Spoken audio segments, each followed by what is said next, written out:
Well, g'day, curd nerds. G'day, curd nerds. Well, g'day, curd nerds. Well, g'day, curd nerds. Well, g'day, curd nerds. Well, g'day, curd nerds.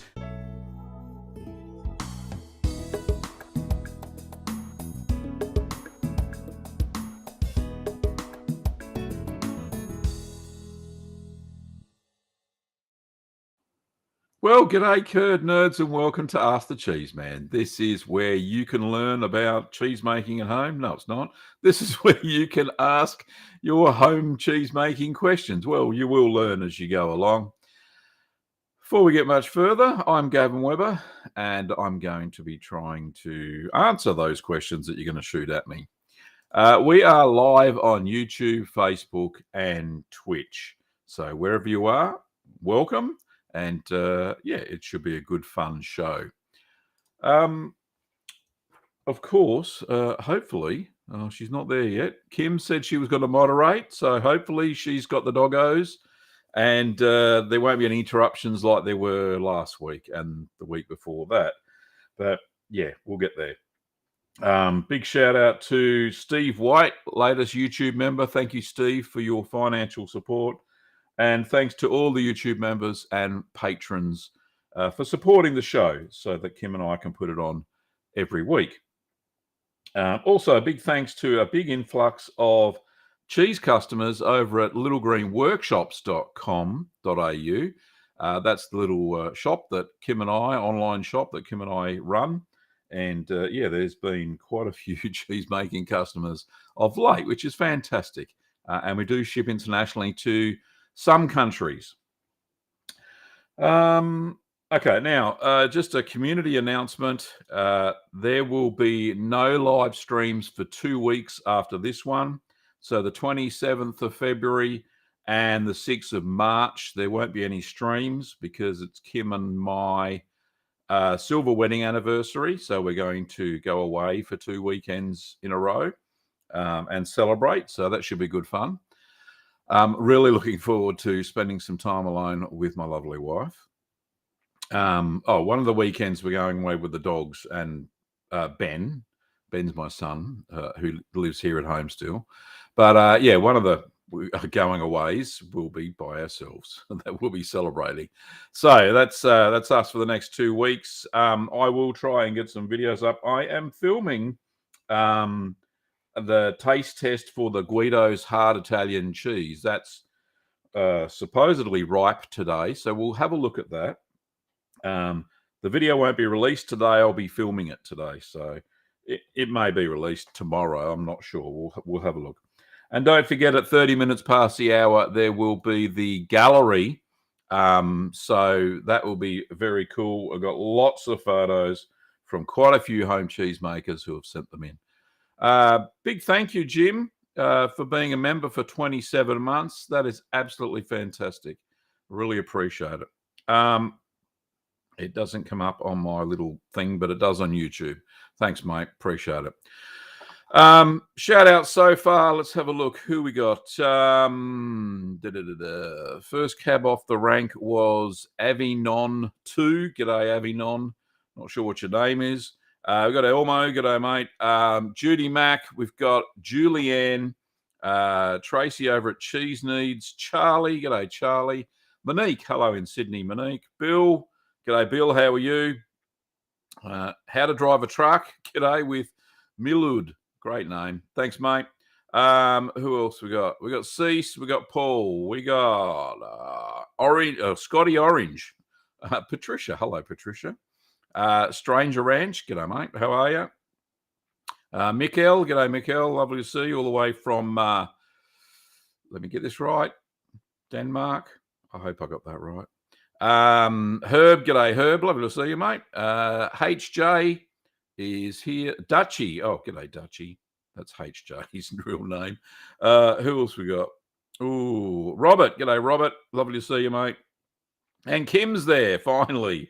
Thank you, darling, for moderating the show. It's been amazing. Let's have a look. Also, Jared and John. G'day, John. let's have a look. Who else we got? Vicky, Stefan, and Martine, and Vicky, and Ethan, and Cecilia. Fun Pants 94. Love the t-shirt. Yeah, it's pretty cool. G'day, Curd Nerds. It's available at my merch store, of course. That's where I sell these things. But yeah, thanks for that.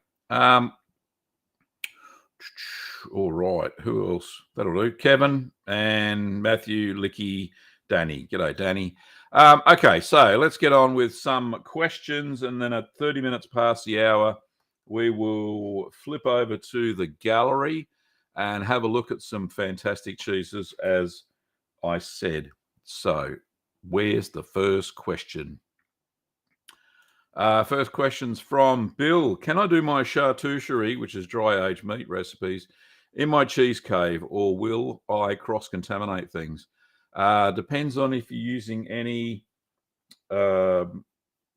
lactic bacteria in your dry meat. I know some Italian sausages do have things like Penicillium candidum that do grow on the outside of the sausage. I've made some myself. And yeah, it did get some white mold on the outside. It didn't, affect the meat. It was only on the casing. But I don't think, if you've got it in the same fridge and humid, and depends if you've got any cheeses that are naturally aging. I'm just trying to think about cross-contamination and how you keep your cheese. If it's in a cheese fridge and all the cheeses are either vacuum packed, waxed, or in ripening boxes, probably won't be any issues. If you've got a whole bunch of naturally aging cheeses, especially things like blue mold and stuff, I don't know if blue mold is conducive to dry aging meat. So, yeah, not sure. So you'll have to have a think about it and do a little bit of research. Not that I do a lot of sausage making myself or anything like that. Italian sauce, dry cured meats. Patricia says, OMG, who you calling master, Gavin? I'd be nowhere without your influence and guidance. That's all right, Patricia. I was because you make such amazing looking cheeses, which are a little bit different from the norm. That's why I said that. But take credit where credit's due, mate. All righty. It's been a long time since we've seen Herb. G'day, Herb. Lovely to see you, mate. Who else we got? Avanon 2 says, how's your week been going, Gavin? Keeping well? Yeah, I feel pretty good. I've also been doing I've been dieting, which I've got to lose a bit of weight. I'm a little bit bigger than I should be. And I've been doing the, what's it called? 5-2 diet. So, which I've done in the past and it's worked. But I've slowly put the weight on, being naughty. But what you do is you fast for 2 days, only take in, it was about 800 calories, I think, for 2 days, not in a row. So it'll be like Tuesday, Thursday, I fast. And the rest of the week, just eat a normal diet. And yeah, so weight seems to fall off. So I'm happy with that. Anyway, that's going well. Plans for relaxation. Yeah, well, I'm not going to share them publicly, but yeah, we are doing some things, going away and just relaxing, which is good. Okay, Jared says, hello from the US. Love all your content. I've been and have even started making my own cheese. Well done, Jared. Get onto that. Okay, Orange Scotty says, greetings from Texas. I'm about to do a second batch of the lactose-free quick mozzarella. Second time making cheese ever. Thanks for inspiring me, Gavin. It tastes better than anything from the store. You are most welcome. Yeah, I did that cheese because my daughter, Amy, is lactose intolerant. And she said, Dad, can you make some cheeses? I'll even come around and help you. So I did. So that's where we came up with a recipe for the quick mozzarella, the lactic-free one. And that was really good fun. So, yeah, we enjoyed it. And Kim, can you pop up the video for the lactose-free quick mozzarella? That would be fantastic. Pop it on the link in the YouTube channel. We've got a super chat already this morning and the Curd Nerd light's going off. Let's have a look who's that from. That is from Paul, $20 US. Thank you, Paul. Appreciate it, mate. Says, hi, Gavin. I want to make my first sous vide cheese next weekend. Do you suggest a few water experiments to get the temperature settings right? I may heat the milk mostly on the stove, worried about a 14 degrees rise over 45 minutes.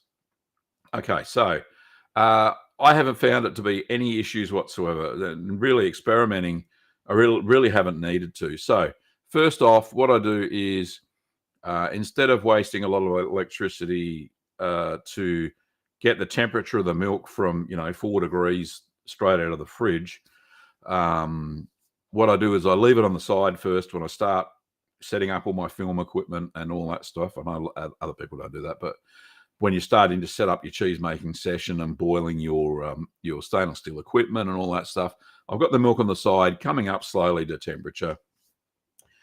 To room temperature anyway, which it never gets to. By the time I get to pour it into the pot, it's about 10 degrees Celsius, which is about 50 Fahrenheit. And then what I do is I'll then heat the milk on the stove, on the hob, stove top, whatever you call it, and direct heat it, but I'm stirring all the time so it doesn't burn on the bottom. Get it to roughly about the target temperature, a couple of degrees under. And then I'll put it into the water bath in the sink, which the sous vide's already running, or the precision cooker's already running at the right temperature. So I plonk it in.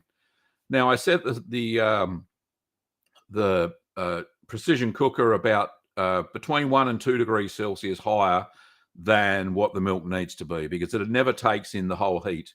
But the heat transfers fairly quick. When you're raising the temperature of the curds, what I do is at the start of that process, when I start stirring for the 40 minutes to an hour, and the temperature has to go up for the hard Italian style cheeses, I just flick the precision cooker straight up to the temperature I want to get to, and it takes between 40 and 45 minutes to get to that next temperature, because of the water's got to heat up and the milk's got to heat up. It's about 5 degrees behind. So it works fine. There's no mucking around with it. And I've never looked back. I really haven't. And it works so well. But thanks for your super chat, Paul. Appreciate it. Okay. Next question is from. Oh, it's a statement from Kim. Kim says, looking forward to getting away. It's been years since we've had a mini break. We have had some friends come over to look after the house and the chook while we're away, indeed. So, yeah, there won't be nobody here, if that makes sense. Okay.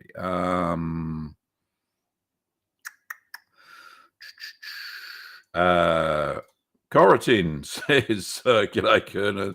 Indeed. And yes, Julianne, it is a cool shirt. I like it a lot. Judy says, where is she? There she is. Should I adjust rennet and cultures when using raw cold pressed milk? So if you're using that milk from, made by cow? Yes, indeed. And same for any raw milk. So with the cultures, I would ease off by 25% of what's stated, because you've got to remember that. Actually, no, not for the cold pressed milk. A little bit different. Some of the lactic bacteria has been destroyed in that, so you'll need the same amount of culture. But if you're using the Jersey milk version of their products, then use less rennet, because it sets like a trampoline, and the curd is very, very firm indeed. So I would ease off by the rennet by at least 25%. That's for sure. So I've done that recently when I made some. I didn't film it, but I did it. So yeah, it's definitely something that you should do. So cultures, keep them the same, because they've all been destroyed during the cold press process. But certainly rennet, take it down a bit. It's a product that we only get here in Australia at the moment, that as far as I know. Cold pressed milk made by cow. They've done some sponsored videos where I made raw milk camembert, and I think I did a raw milk kefili. That was good fun as well. Okay, Matthew B says, can I use the same sanitizer I use for beer? I use Star San typically. Yes, there are many people in the chat that actually use Star San as the sanitizer. Personally, I prefer the natural method, just boiling all the stainless steel stuff. No residue, doesn't affect cheese making at all, which is great because there's no chemicals involved. And all the plastic stuff, I make sure that they're clean. They've been washed in hot soapy water first, rinsed off in just cold water, and then I spray them with white vinegar. And that typically works to get rid of any stray bacterium, molds, and all that sort of stuff. There's a question from FunPants94 saying, not counting pasta filata cheeses, which are stretchy curd cheeses, are there any cheeses you feel the outcome isn't worth the work involved? Look, I think that the pasta filata cheeses are worth the effort eventually. You've got to remember the big factories make so much of it. So, the home small maker, the home cheese maker, if you're going to make pasta filata cheese, make a big batch and make it worth your time because it does take a long time. Any other cheeses you feel the outcome isn't worth it? I can't think of any off the top of my head. Every cheese that I've made so far has been worth it. Not only for the taste experience that some of the cheeses I've never tasted before, but also for the learning experience. To learn how to do different styles of cheese, and there are nuances for all different types. From blue to white to red mold cheeses. Naturally aged cheeses, even when you vac pack and wax a cheese, there's an experience to be had and a lesson to be learnt.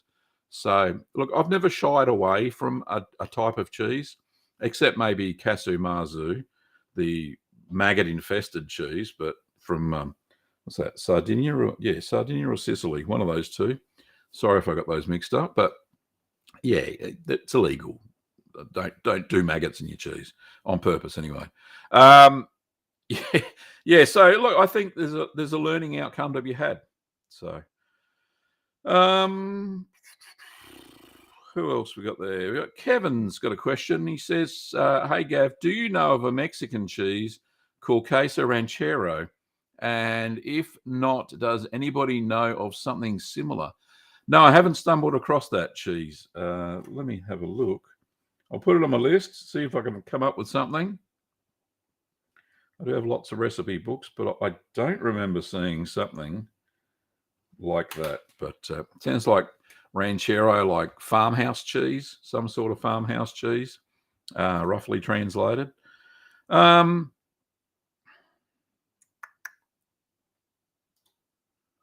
here's a funny question from Narala. Says, "Hi Gavin, how much could you eat at maximum, and from which cheese?" Oh, it depends on the size of the cheese platter and the types of cheese, I suppose. Look, it's personal preference. You eat as much cheese as you want. All right, that's my answer. Okay. All right. It's a question from Corentin. Says, "Hi Gavin, I was planning on making the castle blue, but I could not find in your video indication on flipping instructions on the first couple of weeks in the maturation box. Same for Petite Blue." Okay, so with blue cheeses, I would turn them in the first week, do it twice a week, just so it doesn't stick to the mat. As they age, got to remember when they've got a decent blue covering, you can wrap them in silver foil. So aluminium foil, sorry, not silver. That's a bit expensive, isn't it?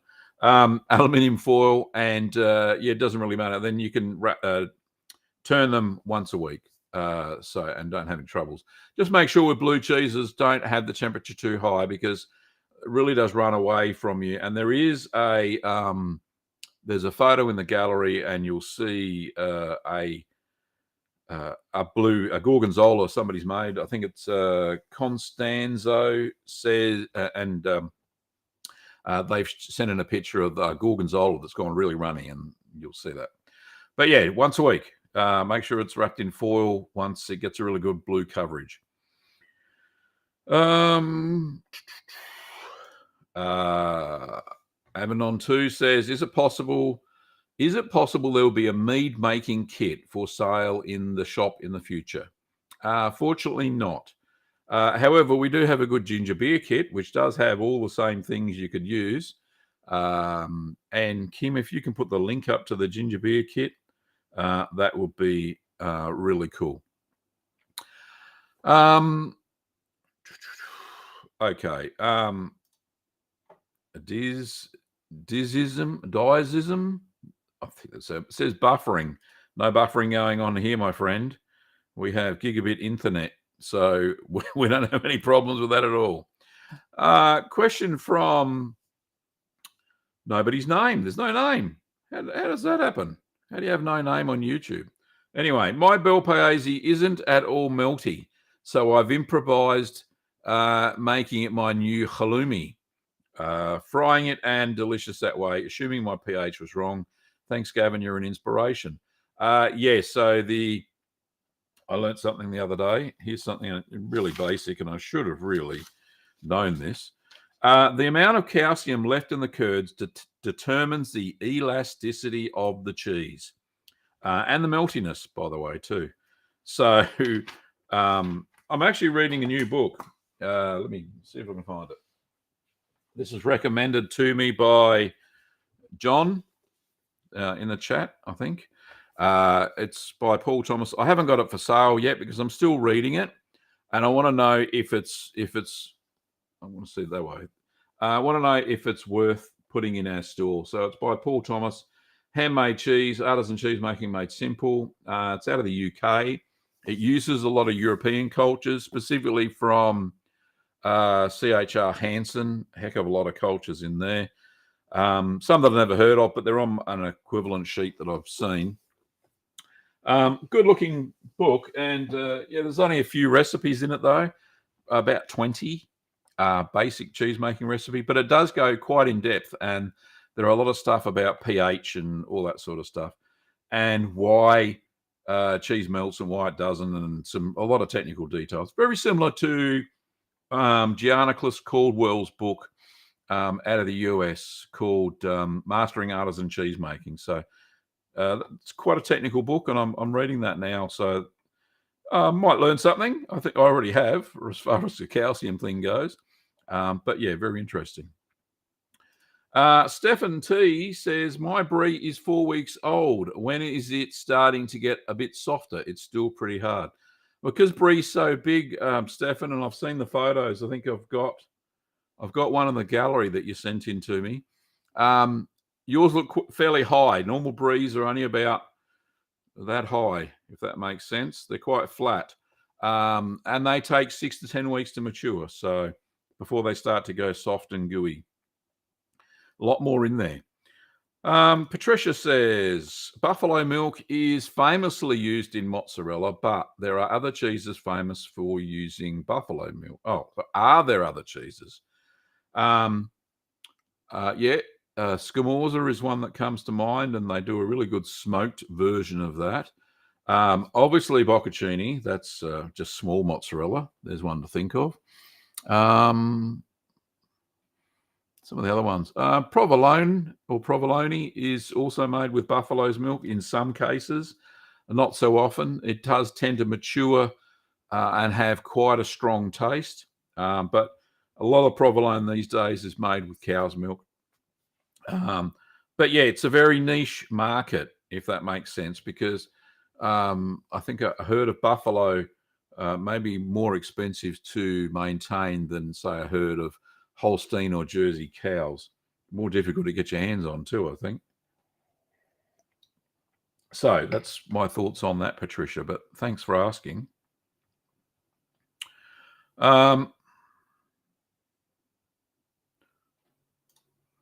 Here's a question I don't understand from Sweet Farm. Gavin, please tell me how to meme brain for cheese. No, I don't understand. Maybe I'm thick. Okay. I can't speak Arabic, but hello, how are you? I've been waiting for you for a whole week. Oh, goodness me. I don't need to wait. I'm here. I hardly got a rennet because it's not available in Saudi Arabia because we don't have the culture of making cheese, but we love to eat it. You should be able to import it.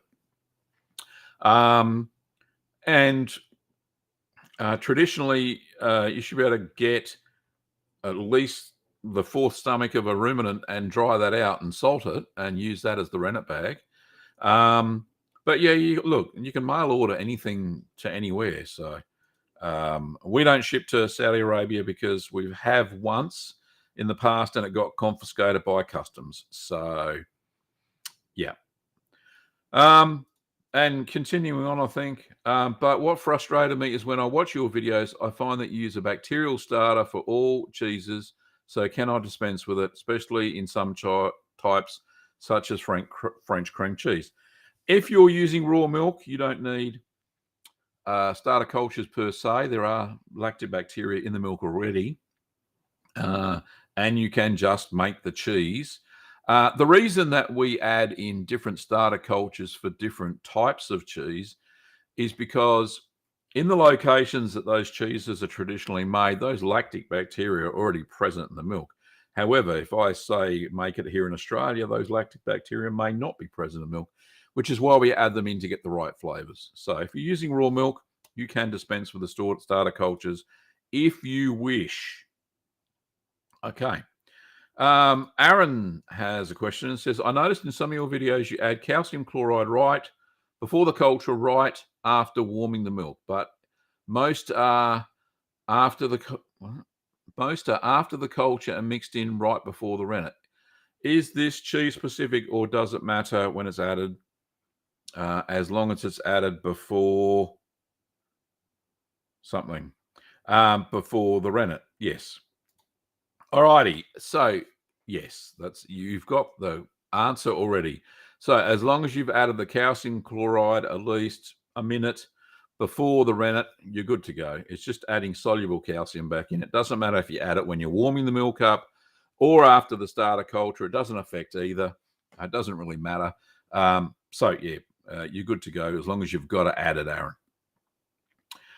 Herb's got a sous vide tip. It says, I use the still very hot water from the sterilizing equipment as the starter water for my sous vide water bath. Great tip. Well done, Herb. Yep, that would work. Vicky says, I see recipes calling for different rennet MCUs or IMCU, International Milk Clotting Units. I'm not sure what I have, but how critical is it to the finished cheese? Very. If you use rennet that is too high a strength and you get too firm a curd set, the whey is not going to release properly after you cut it and stir the cheese.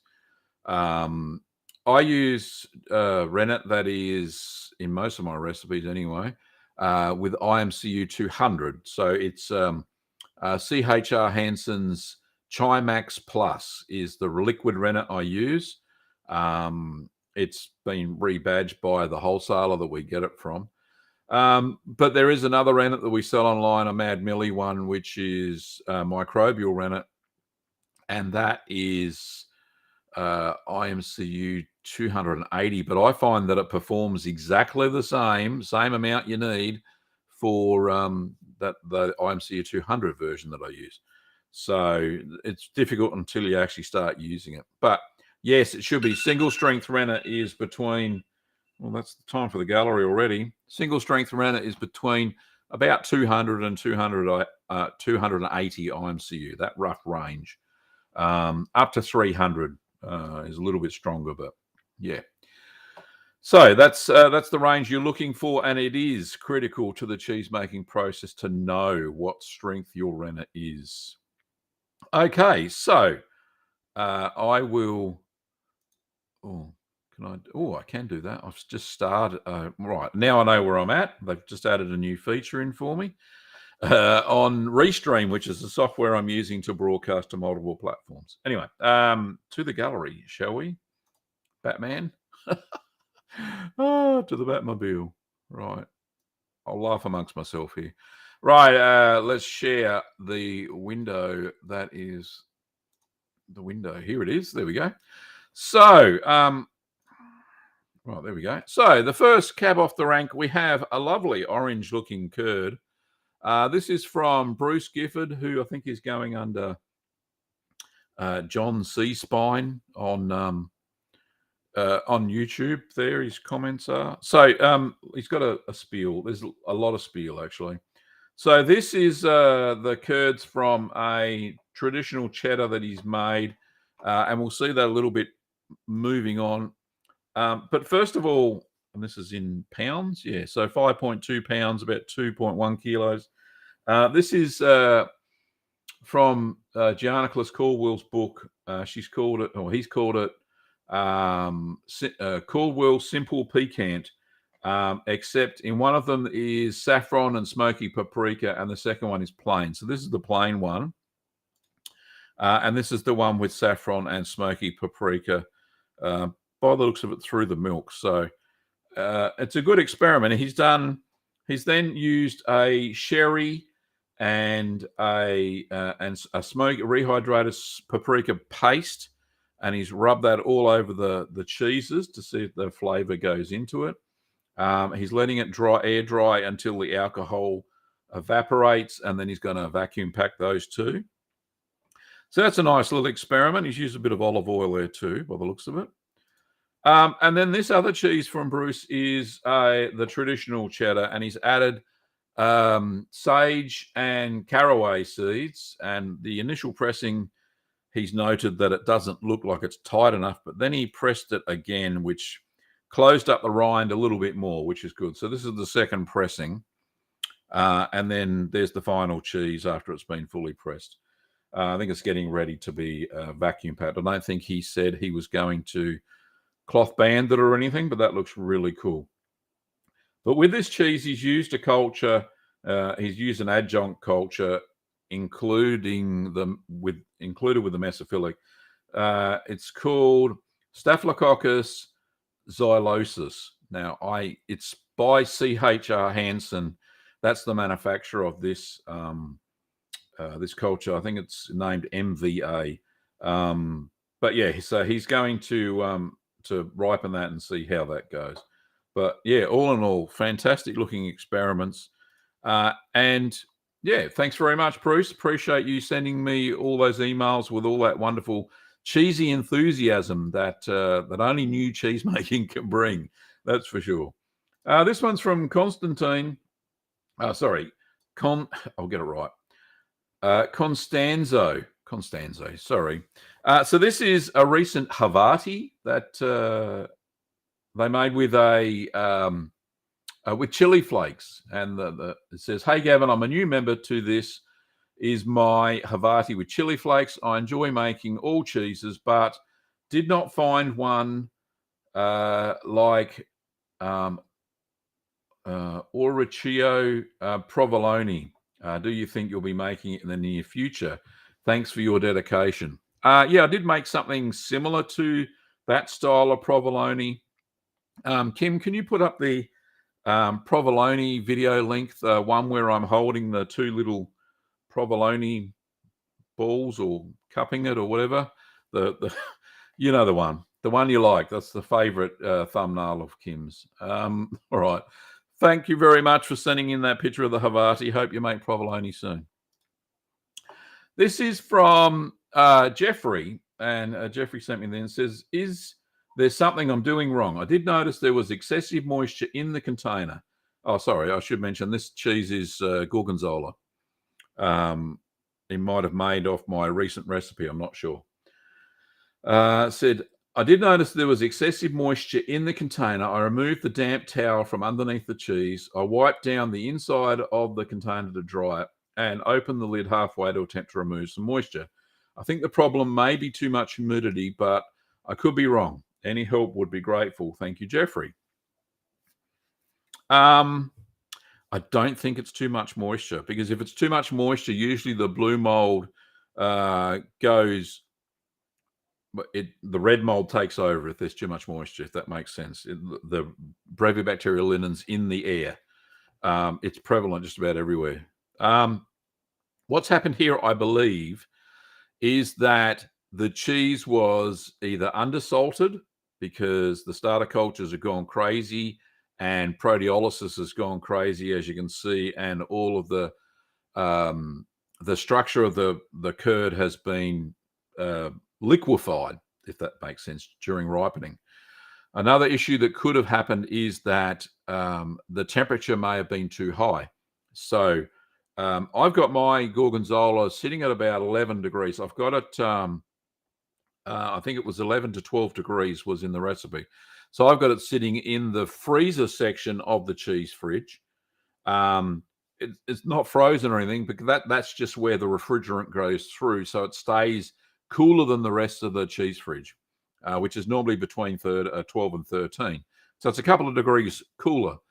And I find that stops this runaway liquefaction process that you get when you make blue cheeses at too high a temperature or that haven't been salted enough.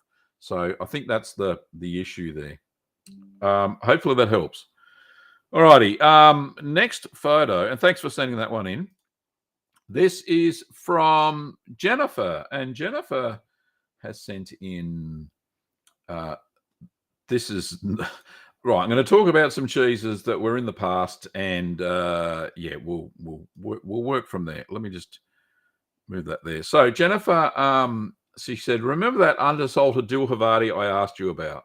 I resalted and vacuum packed it as per your instructions, and it has much improved. Apparently, it works to dry salt even after the cheese is aged, which is something I have never experienced. So if she had a bitter cheese, and I said it wasn't salted enough. So she said it fixed it up. She's also experimenting with a Lancashire that was too bland, so she cut it into chunks, salt brine some of them, dry salted the others, and repacked them. I may have made them too salty, but I think it's going to be fine, more like a feta. I posted this on my YouTube channel. All right, yes, she's got some cheesy stuff. I'll just put this link. Can I put this everywhere? But here's the link to Jennifer's YouTube channel. There's a few videos on it, not too many, but go and check it out. It's good fun. So she's made, also she says, I love your Alpine tome, which the picture is of. I did a blog post about it, and I don't have the link to her blog, unfortunately, here. Do I? No, I don't. Says, I'm closing the photo of the cheese halfway through the process of dry salting. So great cheese. Now, she's also got some fantastic camemberts. Let me just show those. Why? Right, there we go. Right, so this is Jennifer's camembert. It says, in other news, I think I figured out camemberts. Using your recipe, I call them baby bears since they're so fuzzy-wuzzy soft. The part... Oh, stop it. I'm already doing the gallery. The part that's been the hardest is finding the right kind of molds and then flipping them without damaging the cheeses. But I'm getting better, and like the ricotta baskets, I like the ricotta baskets better than official camembert molds. Now that I'm getting a feel for the process, I'm honing on the salt levels. I'm brining my cheeses about 7 minutes per ounce of cheese. Is that correct? I assume so. Don't do ounces. I'm including 3 photos for you to use for your weekly roundup if you like. Right, so this is the finished cheese. And that's a cut camembert. And then look at how gooey this is. That is absolutely perfect. So I think you've nailed the runny camembert. So it's not too runny that it's liquefied, but if it stretches and it's gooey like that, the flavor is sensational. So well done, Jennifer. I'm so proud of you that you've cracked the code for camembert. So no, that's really good effort. Now we've got some other photos without a blurb. This one is from Seth, and Seth has made an abors with smoked paprika and some strange, I think they're American coins. Is that a picture of George Washington on one of them there? Abraham Lincoln on the other, by the looks of it. Don't know what sizes they are. Don't use that currency. But yeah, that's the size of it. It looks pretty good. And I'd love to know, Seth, when you cut it open, what it tastes like. Send me some photos. And Seth has also been making some Stiltons. So he's got 3 different sizes there. and that's a fairly average mold coverage for a Stilton. Looks pretty good. Can scrape it off before you eat it, or you can leave it like that. It's very strong if you leave it like that. And there's some random American coins there as well. So yes, good-looking Stiltons. Like I said, Seth, send me photos of the cut cheeses and your thoughts on the taste. That would be really good. And lucky last, this is from Stefan, who I think is in the chat as well. And this is his breeze. You would have seen them last week if you watched the show. And these are his 2 breeze with some mold growth on them. And I think he's asked a question, and we've already answered that, about when do they get squishy. But yeah, so there's the breeze. I think that was the last photo. Yes, indeed it was. So let's just get back to my good-looking head. All righty. Let's get back to where we're at. So thank you, everybody, for sending in your submissions for the gallery this week. Let's see how we send those in. I'll show you. So you go to the YouTube channel, Gavin Weber, that's me, and there it is. I'm not signed in currently. I'll make it a bit bigger. Here we go. So you go across the tabs at the top and go to About. And then on the About tab, there's a bit of a spiel about the channel. And you go down to this details part just here. Yeah, it says for business inquiries, got to be signed in to see the email. So click on that. There'll be a capture. I'm not a robot type thing. Shoot me your photos with a description of what you've done, and we can read those out during the gallery. So that's always good fun. I really enjoy it. So thank you so much. Like I said, everybody who has sent in stuff from the gallery this week, it's made the show what it is, of course. Okay, let's have a look. Where did we get to? Aaron's asked, what size precision cooker do you recommend wattage-wise?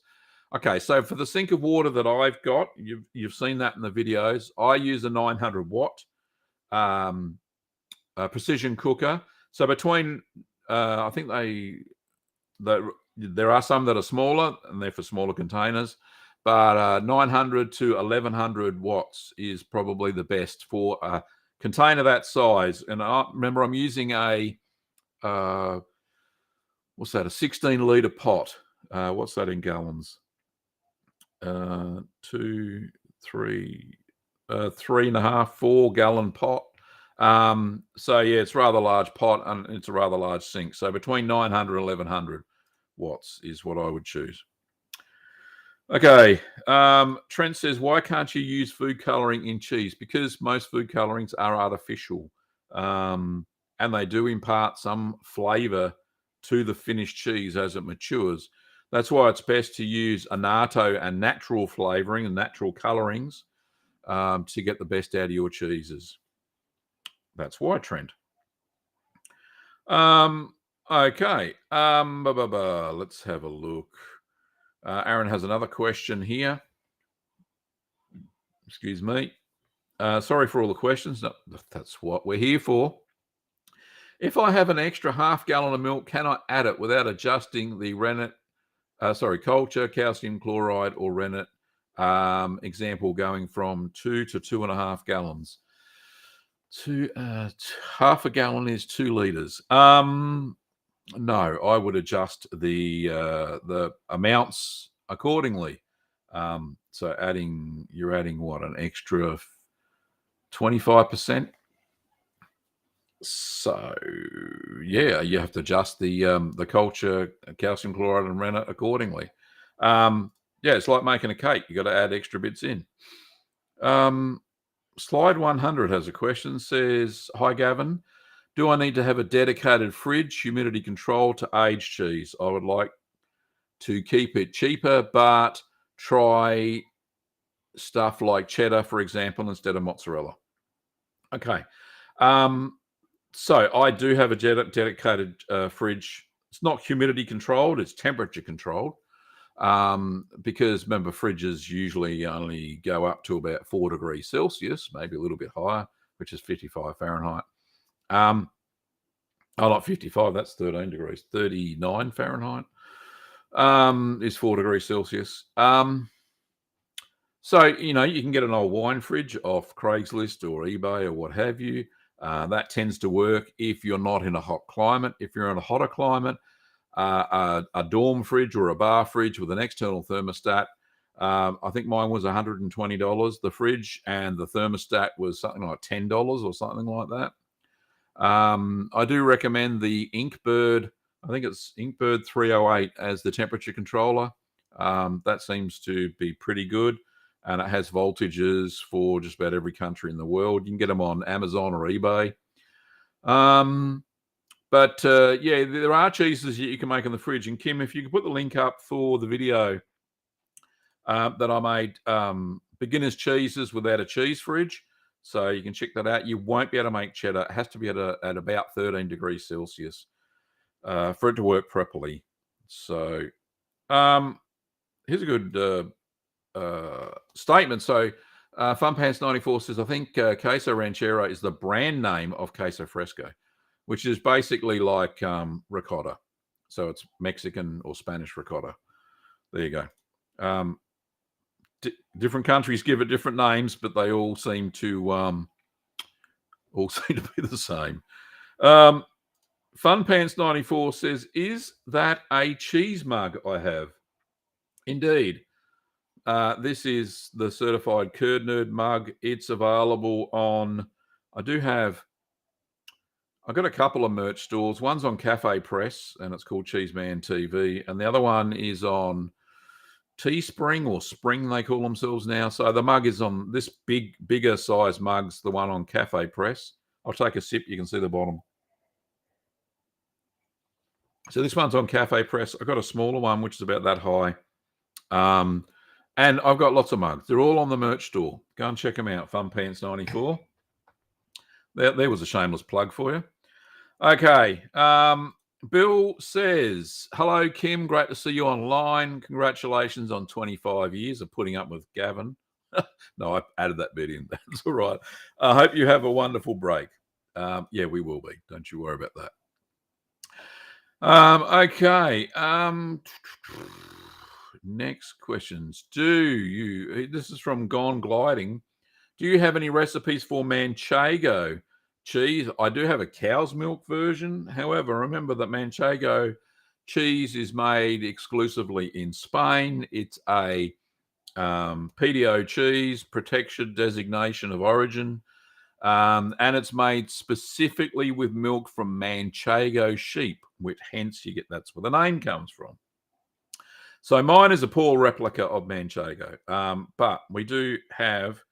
Kim, can you pop the link up to the Manchego, please? That would be lovely, and that would help out Gone Gliding. Okay. We've got a super chat going on here. Let's just get rid of that and find out who it's from. That's from Chris B. I haven't seen Chris on the show for such a long time. Welcome, Chris. Thank you for the $10 Australian. Chris says, hi, Gavin. I was given some raw Jersey milk and the yield was half of what was expected, 600 grams per 10 litres. Curd set was slow, 4 hours from 2.5 mils. I made a couple of cheeses from the same cow. Thoughts? Yes, I think it's late in the lactation period, and there is a lot less protein in the milk when it's drying out. I remember lived on a dairy farm with my family as a young bloke, and Dad did mention that he had to dry some of the cows out occasionally before calving them.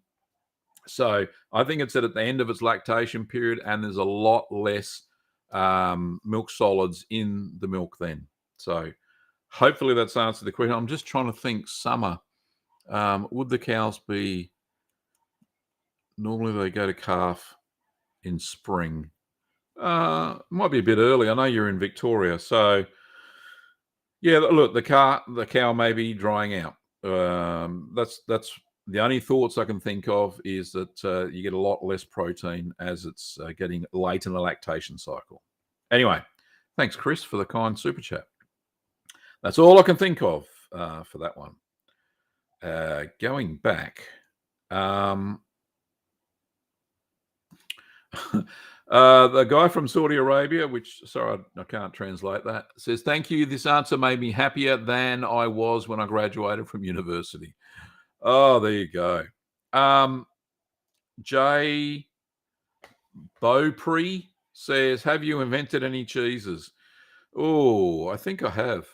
Petite Blue is one of my creations. Bloomy Goat Blue is another one, but I think that's more of a variation. I didn't really create the recipe. I found about 3 recipes and mashed them up and made them up. What's another one of mine? Oh, can't think of any off the top of my head. Gaviera. There you go. That was a twist on Graviera. I changed that up, so that was good fun. There have been others, but any of the long-time viewers, comments, leave a comment on other cheeses that you remember that I've invented that I can't remember. Oh, I should have a list, shouldn't I? Leaky says, what happens when we inoculate milk sterilized or pasteurized with a culture, freeze it, and then use it to repeat this operation in order to multiply our culture? Can we reproduce cultures at home? It is difficult. There are types of culture that are specifically for what's known as the mother culture, and that's what you're describing here. However, there's a lot more bulk to it. A lot of the cultures that we use are called DVI or DVA, direct vat inoculated, and they are sprinkled directly onto the milk during the cheese making process as a powder, and then you allow it to rehydrate. Perfect for home cheese makers. You don't need to muck around with making a mother culture. Yes, you can use, usually they use UHT milk, because that's nearly sterilized as it is because it's such a high temperature. And they add the starter cultures to that, let it eat some of the lactose that's there, and use that and freeze it into ice blocks and then add the ice blocks. There is actually a description on how to do that in Ricky Carroll's first book, or 3rd edition. This one here, Cheese Make at Home. There's a description on how to make mother cultures in here. So if you can find this older version of her book, Home Cheese Making, then there is a whole process on how to make a mother culture in there. But like I said, you need to buy specific cultures first. You can use buttermilk. Is cultured buttermilk that you buy from the store is an appropriate substitute for aromatic mesophilic starter culture because that's what it has in it. Yogurt, natural yogurt without any flavorings or anything like that is suitable for a thermophilic starter culture in some instances. You would have seen some of the cheeses, the Italian ones that I made recently, that I have used yogurt in as well, prepared yogurt, and that works quite well. They've tasted really nice. So yeah, long story short, yes, you can make mother cultures, and there are hints out there on how to do that. Kevin says, from what I can see, rennet salt in Canada does not have an IMCU on the bottle. I am using Vienna. There must be a specification sheet somewhere on the internet, Kevin. So you may have to dig a bit deeper. But yeah, for all those who, if that doesn't have IMCU written on the bottle itself, I know that the one we sell doesn't either.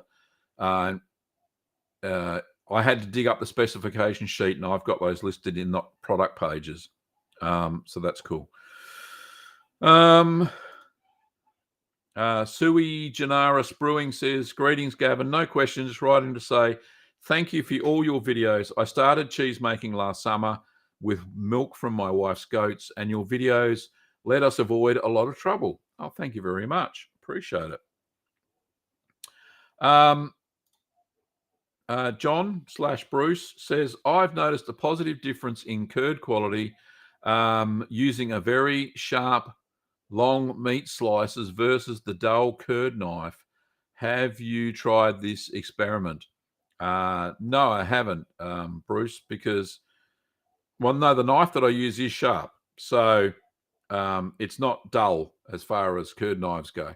And you got to remember that a lot of the commercial cheese makers use just a wire harp, big one, and that's how they break the curds up. When a lot of artisan cheese makers making hard Italian cheeses just use a massive big whisk, and there's a name for it in Italian, and I can't remember the name of it. And a lot of really old school artisan cheesemakers break the curd up with their hands. So they're not sharp. So, yeah, I don't know. It could be anecdotal. Martine says, where can I show the pictures? Share the pictures. I think I showed that. Just go to the About tab of the channel, and there's the email address, and send them all there. Why is my name not showing? Sarah's the name. Oh, hello, Sarah. And thanks for that question about the bell paese. Okay.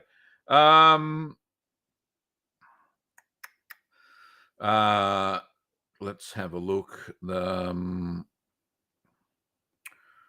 Looking for the next question. Armin says, Gavin, not cheese related, but thank you. Been out with COVID lately and binge watching your videos to get through. I hope you're recovering well, mate. It's a nasty disease. Okay. Let's have a look. Next question. A lot of fripping. Here we go. This is an observation from Patricia. Says re-flipping camembert or brie. It's unconventional, but I always line my bloomy rind baskets with cheesecloth for the first flip. Got the idea from Job's Cheese Lab, which I don't think he produces any videos anymore. It was a great channel to get going, and it has worked out every time. So yeah, there's a tip from Patricia. So line the camembert baskets with a cheesecloth or a piece of cheesecloth for the first flip, and then take the cheesecloth out and then flip it. It should form properly, and you shouldn't have too many problems. But yeah, great tip there, Patricia. C.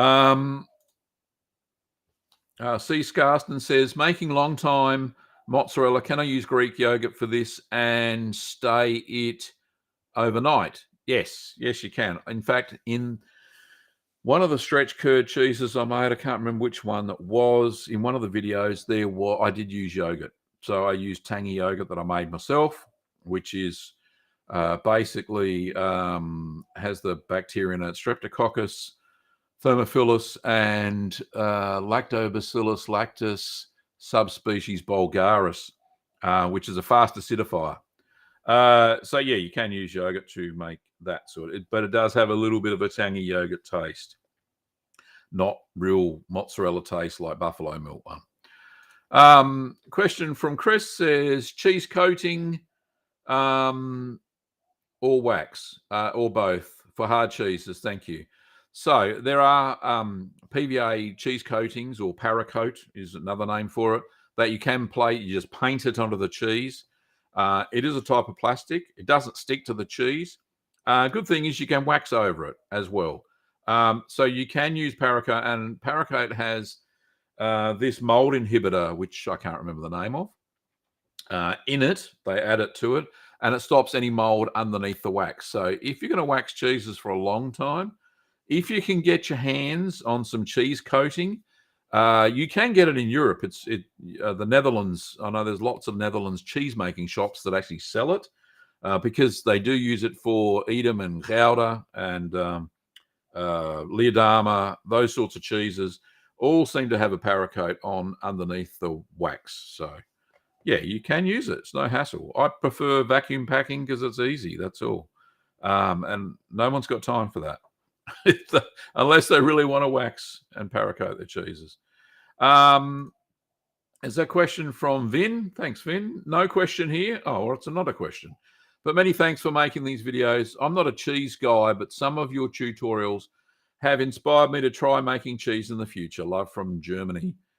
Thanks, Vin. Appreciate it, mate. Okay, so